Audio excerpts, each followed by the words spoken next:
Present అయితే అందరూ ఒకటి గుర్తుపెట్టుకోండి, యుద్ధం జరుగుతున్నది వచ్చేసి ఇరాన్ కి, ఇజ్రాయెల్ కి, యుఎస్ కి. ఇది మెయిన్ గా గుర్తుపెట్టుకోండి. ఓకే, ఇప్పుడు ప్రెసెంట్ నేను కోవిడ్ లో ఉన్నా. మా సైడ్ యుద్ధం ఎందుకు జరుగుతుందిరా అంటే, వాళ్ళు వచ్చేసి ఇరాన్ వాళ్ళు అమెరికా వాళ్ళ బేసెస్ ఎక్కడెక్కడ ఉంటాయో అక్కడక్కడ మొత్తం కాల్ చేస్తున్నారు అనమాట. సో అందువల్ల కోవిడ్ కి కొన్ని డ్రోన్లు అయితే రావడం జరుగుతుంది. ఆ డ్రోన్లను కూడా కోవిడ్ వాళ్ళు వచ్చేసి గాల్లోనే పెంచేస్తున్నారు. సో ప్రెసెంట్ అయితే కోవిడ్ లో ఎలాంటి థ్రెడ్ అయితే లేదు, వాళ్ళు చూసుకుంటున్నారు. మొత్తం బయట పెట్టే జరుగుతుంది అదంతా. ప్రెసెంట్ అయితే కోవిడ్ లో జనాలందరూ కూడా సేఫ్ అయితే ఉన్నారు. డ్యూటీ చేసుకునే వాళ్ళు డ్యూటీ చేసుకుంటున్నారు, అటు జాబ్ చేసుకునే వాళ్ళు జాబ్ చేసుకుంటున్నారు. మొత్తం అందరూ చిల్ హ్యాపీ ఎంజాయ్ చేస్తున్నారు. అసలు భయపడాల్సిన అవసరమే లేదు ఇక్కడ. నిన్న కూడా 2 ఆర్మీ జెట్లు అనమాట, అమెరికా వాళ్ళవి 2 క్రాష్ అయ్యి కోవిడ్ లో అయితే ల్యాండ్ అయినాయి. ఒక అమ్మాయి ఒక అబ్బాయి, వాళ్ళని కూడా సేఫ్ గా మొత్తం హాస్పిటల్ తరలించడం ఇలాంటివన్నీ అయితే కామన్ గా జరిగిపోయినాయి. ప్రెసెంట్ అయితే ఏం లేదు థ్రెడ్ అయితే. ఈ వార్ మూలంగా మెయిన్ గా దెబ్బతిన్న దేశాలు వచ్చేసి ఇరాన్, ఇజ్రాయెల్, అమెరికా అనమాట.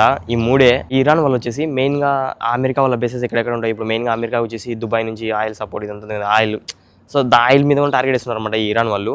సో అందువల్లంగానే కోవిడ్ లో కూడా ఆయిల్ మీద అయితే ఇట్లా జరిగింది. సో అలా జరుగుతుంది. అది వాళ్ళది డ్యూటీ.